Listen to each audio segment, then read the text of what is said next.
Assalamualaikum. Бүгүн сиздер менен көкүрөк оорулары тууралуу сүйлөшөбүз. Тагыраагы ушул кабырганын астындагы оорулар тууралуу. Эмнеге? Анткени көбүн эсе ушул жакта катуу оору байкала турган болсо, инфаркт деген бизде коркунуч пайда болушу мүмкүн. Ошого бир аз түшүнүк бере кетейин. Туура инфаркт болушу мүмкүн. Инфаркт болгондо өтө катуу оорутат. Кинжальный боль деп коет.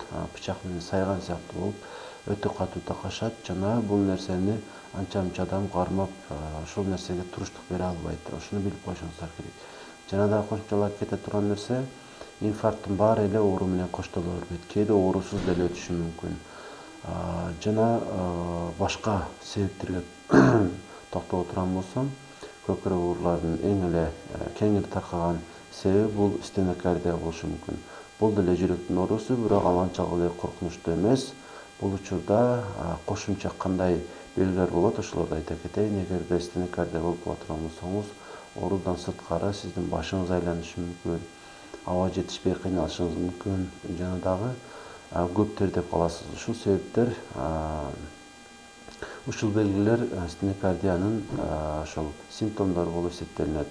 Эми көкүрөктүн такашышынын 40% себеби бул тамак аш сиңирүү органдарына байланыштуу. Жакшы билесиздер, кабырганын астында боор бар, өт бар, ашказан бар, ашказан астындагы без бар, селезенка бар. Ушундай органдар дагы ашказан көкүрөктүн астында жайгашкан. Кызыл өңөчтү дагы бар айтмакчы. Ушул органдарга байланыштуу оорулар деле сизди ошол көкүрөгүңүздү такаштырышы мүмкүн. Айта кетсем, гастроэзофагиальный рефлюкс болезнь деген бар. Жөнөкөйрөөк айта турган болсом, же түшүнүктүүрөөк айта турган болсом, бул кызыл өңөч менен ашказандын ортосундагы клапандын жабылбай калуусу.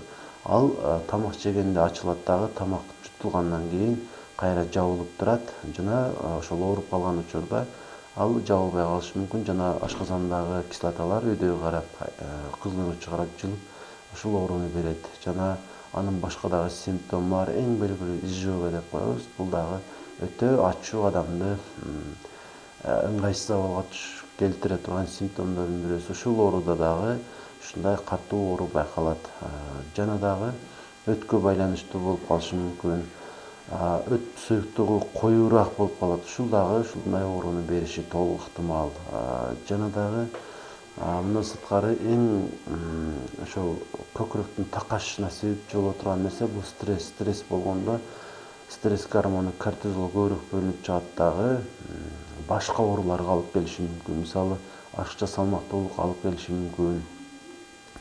Эң жаманы диабет оорусуна дагы алып келиши мүмкүн. Андыктан стресстин баардыгы мүмкүн болушунча жеңилирээк жеңип өткөнү аракет кылсаңыз өтө жакшы болот. Кандай гана өкүнүч санаа болбосун, баардыгы Кудайдан экендигин билсеңиз, сезсеңиз, ошол нерсеге таяна турган болсоңуз, буюрса сиз үчүн эч кандай кыйынчылык деле болбойт. Жана көкүрөгүңүздөгү ооруларга жана башка ооруларга алып келүүчү ситуациялар сизде жаралбайт. Ушул нерсеге көңүл бурушуңузду суранат элем. Эми сейрек болсо дагы көкүрөктү такаштыра турган айрым себептер тууралуу айта кетейин.